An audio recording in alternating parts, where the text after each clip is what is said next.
Hello दोस्तों, राधे राधे। आप सभी कैसे हैं? आशा करती हूँ कि आप सभी अच्छे होंगे।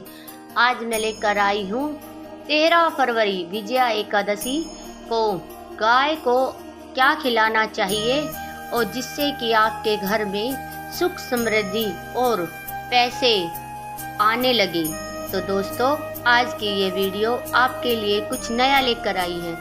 13 फरवरी की तारीख कोई साधारण तारीख नहीं है, बल्कि यह वह दिन है जब आपकी सोई हुई किस्मत अचानक करवट ले सकती है। बस आपको गाय माता को चुपचाप वह एक गुप्त चीज खिलानी होगी, जिसके बारे में मैं आज हम आप सबको बताने जा रहे हैं। सावधान, अगर आपने इस वीडियो को यहीं छोड़ दिया या फिर एक सेकंड के लिए भी स्किप किया तो हो सकता है कि आप अपने जीवन के सबसे बड़े बदलाव को अपने हाथों से खो दे, क्योंकि शास्त्रों में विजया एकादशी का महत्व इतना अधिक बताया गया है कि इस दिन किया गया छोटा सा उपाय भी रंग को राजा बना सकता है, और अगर विधि सही हो तो कंगाल भी मालामाल हो सकता है। सुनिए, यह बात आपको कोई नहीं बताएगा कि गाय के अंदर 33 करोड़ देवी देवताओं का वास केवल एक कहावत नहीं है, बल्कि एक जीवंत सत्य है।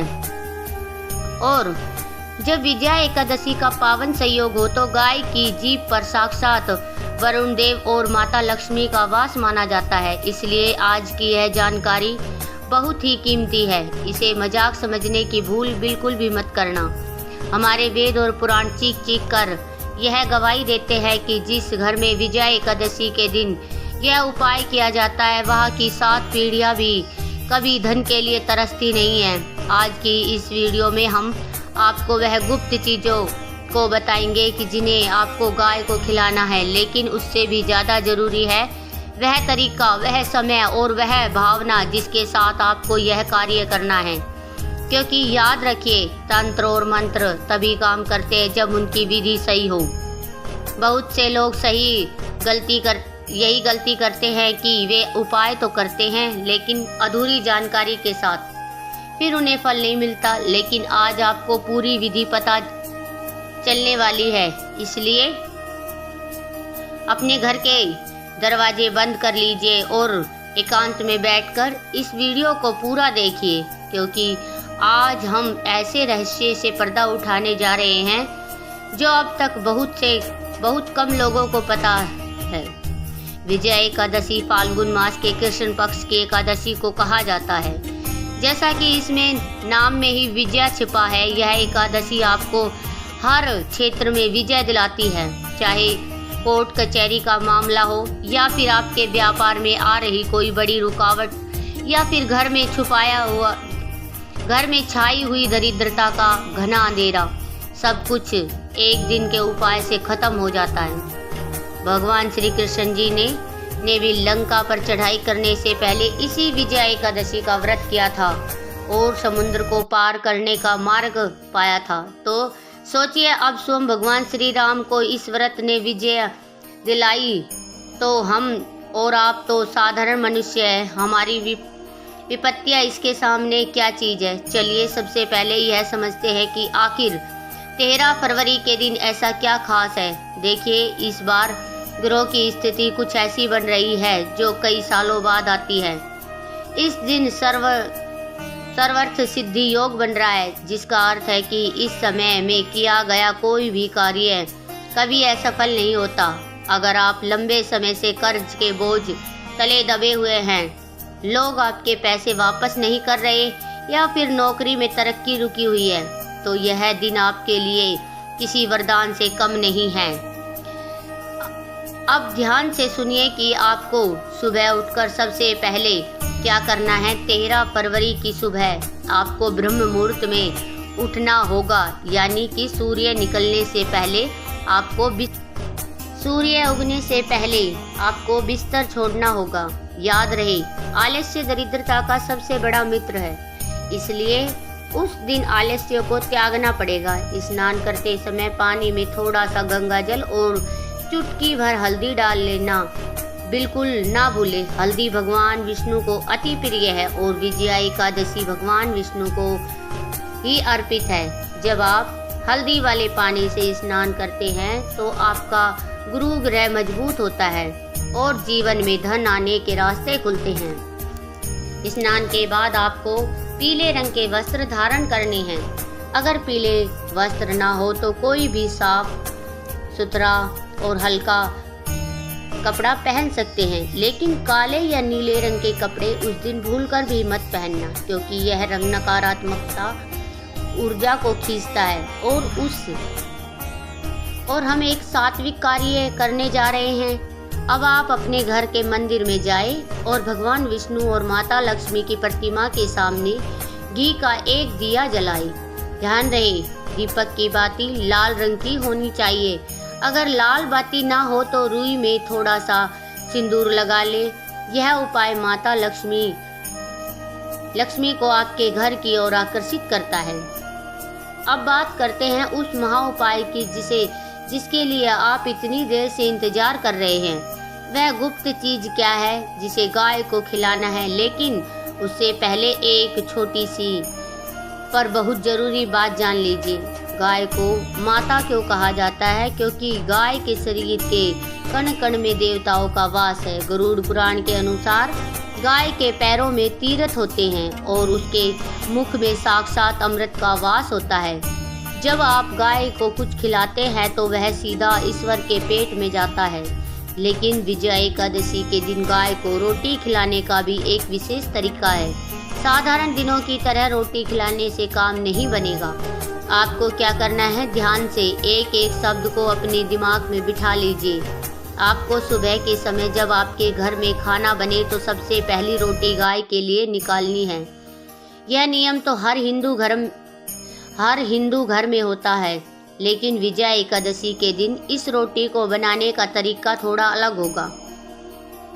आटा गूंथते समय उसमें थोड़ी सी हल्दी और एक चम्मच शक्कर या गुड़ का चूरा मिला ले। जी हाँ, रोटी फीकी नहीं होनी चाहिए, वह मीठी और पीली होनी चाहिए, क्योंकि पीला रंग विष्णु जी का है और मिठास संबंध सुधारने के लिए होता है। जब रोटी बन जाए तो उसे तवे से उतार कर अलग रख दे। अब आती है वह गुप्त चीज जिसे आपको उस रोटी के बीच में रखना है, और वह चीज है साबुत भीगी हुई चने की दाल और एक छोटा सा गुड़ का टुकड़ा। जी हाँ, चने की दाल और गुड़, यह दोनों चीजें देव गुरु बृहस्पति की कारक है, और जब वह गाय के पेट में जाती है तो आपकी कुंडली के सारे दोष, चाहे वह पितृ दोष हो, चाहे शनि की 7.5 हो, सबका प्रभाव कम होने लगता है। लेकिन रुकिए, अभी उपाय पूरा नहीं हुआ है। अभी तो सबसे मुख्य बात बाकी है। आपको उस रोटी पर थोड़ी सी चने की दाल और गुड़ रखना है और उसके ऊपर एक तुलसी का पत्ता रखना है। ध्यान रहे, तुलसी का पत्ता एकादशी के दिन तोड़ना वर्जित है, इसलिए आपको यह पत्ता एक दिन पहले यानी 12 फरवरी को ही तोड़ कर रख लेना है। अगर आप पत्ता तोड़ना भूल जाए तो गमले से गिरे हुए पत्ते को भी धोकर इस्तेमाल कर सकते हैं। तुलसी भगवान विष्णु को अत्यंत प्रिय है और बिना तुलसी के वह कोई भी भोग स्वीकार नहीं करती, इसलिए इस उपाय में तुलसी का होना अनिवार्य है। अब इस रोटी को अपने दाहिने हाथ में ले और भगवान विष्णु के मंत्र ओम नमो भगवते वासुदेवाय का 108 बार जप करें। जप करते समय अपनी आंखों को बंद रखें और मन ही मन यह प्रार्थना करें, भगवान प्रार्थना करें भाग्य करते समय करते समय हे प्रभु, मेरे जीवन की सारी दरिद्रता, सारे कष्ट और सारे कर्ज इस रोटी के साथ समाप्त हो जाए। विजय एकादशी मुझे यह प्रदान करे, मेरी यह मनोकामना पूर्ण करे। जब आपका जब पूरा हो जाए तो इस रोटी को लेकर किसी गौशाला में जाए, या अगर आपके घर के आसपास कोई गाय आती हो तो उसके पास जाइए। लेकिन यहाँ पर एक बहुत बड़ी सावधानी आपको रखनी है, जिसे अक्सर लोग नज़रअंदाज कर देते हैं। जब आप गाय को रोटी खिलाएं तो कभी भी रोटी को जमीन पर फेंके ना। यह अन्न का और गौ माता का अपमान है। आपको बड़े ही प्रेम और आदर के साथ अपने हाथ से गाय को रोटी खिलानी है और जब गाय रोटी खा रही हो तो आपको उसकी पीठ पर हाथ फेरना है। गाय की पीठ पर उभरा हुआ तो हिस्सा होता है जिसे कुबड़ कहते हैं, वहां पर रेक्तु नाड़ी होती है। कहा जाता है कि वहां हाथ फेरने से शरीर के सारे रोग दूर होते हैं और सकारात्मक ऊर्जा का संचार होता है। गाय को रोटी खिलाते समय उसकी आंखों में देखे और मन ही मन अपनी इच्छा बोले। गाय की आंखों में जो करुणा होती है वह साक्षात ईश्वर की करुणा होती है। मान्यता है कि उस समय आप जो भी मांगते हैं वह गौ माता सीधे सीधे भगवान तक पहुंचा देती है और आपकी पुकार खाली नहीं जाती। इस उपाय को करते समय इस बात का विशेष ध्यान रखें कि कोई आपको टोके नहीं। यह गुप्त दान की तरह होना चाहिए। जितना चुपचाप आप इस कार्य को करेंगे उतना ही अधिक फल आपको मिलेगा। अब एक और रहस्य की बात आपको बताते हैं। अगर आपके पास कोई विशेष मनोकामना है जो बहुत समय से पूरी नहीं हो रही है, जैसे कि विवाह में देरी हो रही है या संतान सुख नहीं मिल रहा, तो आपको गाय को रोटी खिलाते समय उसके कान में धीरे से अपनी मनोकामना कह देनी है। जी हाँ, यह प्राचीन काल का एक सिद्ध टोटका है। हमारे बुजुर्ग हमेशा यह किया करते थे। गाय के कान में कही गई बात कभी व्यर्थ नहीं जाती है, लेकिन यह करते समय ध्यान रहे कि कोई और आपकी बात ना सुन रहा हो। विजया एकादशी के दिन केवल गाय को रोटी खिलाना ही काफी नहीं है, बल्कि कुछ और भी छोटे छोटे नियम हैं जिसका पालन आपको करना चाहिए। इस दिन घर में चावल बिल्कुल भी नहीं बनना चाहिए। शास्त्रों में एकादशी के दिन चावल खाना वर्जित बताया गया है। ऐसा माना जाता है कि इस दिन चावल खाने से मनुष्य रेंगने वाले जीवों की योनि में उत्पन्न होता है, लेकिन इस पाप से बचे और घर में बाकी सदस्यों को भी चावल खाने से रोके। इसके अलावा इस दिन किसी की निंदा न करे, झूठ न बोले और किसी पर क्रोध न करे। आपका मन जितना शांत होगा उतना ही यह उपाय असरदार होगा। अगर आपके घर के पास गाय नहीं मिली तो आप क्या करें, यह प्रश्न बहुत से लोगों के मन में आ रहा होगा।